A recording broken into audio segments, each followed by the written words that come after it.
امروز طبق نقشه قبلا هماهنگ شده مقامات توجیک و روس 4 هواپیمای شرکت سامان ایر مسافران را از روسیه به تاجیکستان خواهد برد. در دوام روز 2 پرواز از مسکو و 1 پروازی از سورگوت و قزان به دوشنبه صورت میگیرد.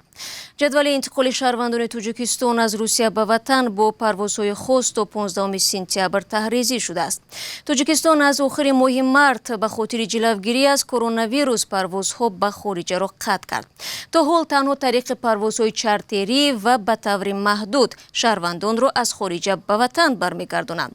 داوطلبان بیشتری بازگشت به تاجیکستان مهاجران کاری هستند. با وجود آنکه در این اواخر همه روزه از 3 تا 4 هواپیما از روسیه به سمت دوشنبه پرواز میکند، نوبت پایه‌های صدها زادگان تاجیکستان در نزد سفارت در مسکو کم نمی شود. در عین زمان آنهایی که برعکس با قصد سفر به روسیه در فرودگاه دوشنبه جمع می شوند نیز زیاد است. مهاجران کاری که بنابر رکود اقتصادی در روسیه و پاندمی کرونا ویروس به خانه برمیگردند به نظر می رسد در زادگانی جای پای پیدا نکردند. کورشینوسون میگویند بازگشتی سراسرії مهاجران در کشور باعث ایجاد مشکلات اجتماعی و افزایش فشارو رقابت در بازاری کار شده است. همکارم عبدالله اشورов با آموزش این موضوع مشغول بود و قبل از برنامه با چند سوال به او مراجعت کردم. عبدالله سلام، خوب از فصل بهار موسم آغاز مهاجرت تا کنون روی مهاجران اکثرا به یک سمت است. آنها با پروازهای چارتری از روسیه به تاجیکستان باز می‌گردند. بعد بازگشت وضع مهاجران در زادگاهشان چگونه شد؟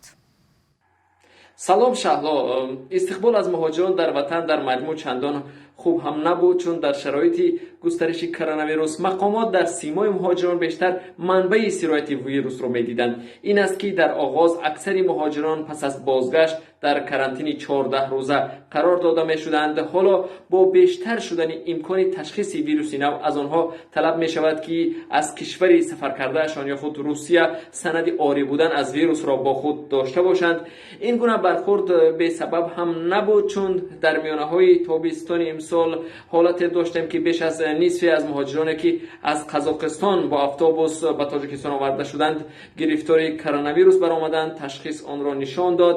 البته در گذشته هم مهاجران را با آوردن هر گونه بیماری‌های سرایتی از جمله بیماری‌های سرایتی جنسی مقامات در تاجیکستان گناهکار می‌کردند. خب عبدالله، طبیعی است که قسم زیادی از مهاجران در تاجیکستان بیکار ماندند. این وضعیت اگر ادامه کند چه عاقبت‌هایی داشته می‌تواند؟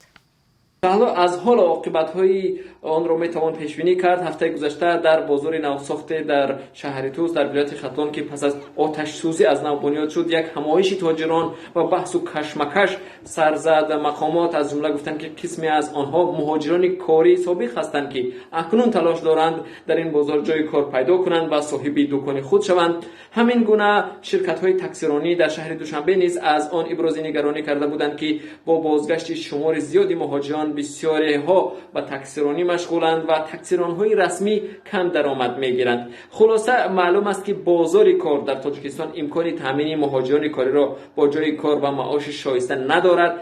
قسمی از جای‌های کاری معاش ناچیز دارند و مهاجران که با معاش بالاتر در روسیه عادت کرده بودند میل کار در چنین شرایط را البته ندارند.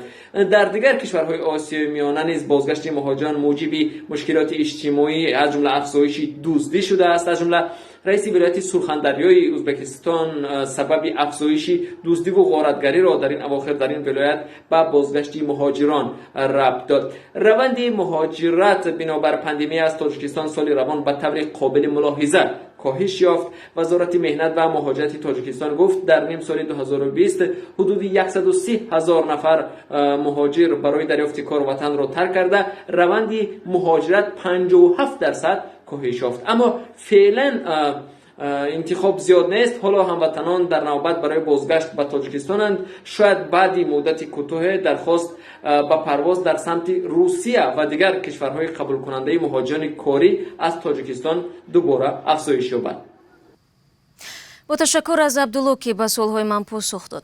با استفاده از فرصت یادآور میشوم که تا به حال تاجیکستان و روسیه برای برقرار کردن پروازهای دائمی بین همدیگر به موافقه نرسیدند.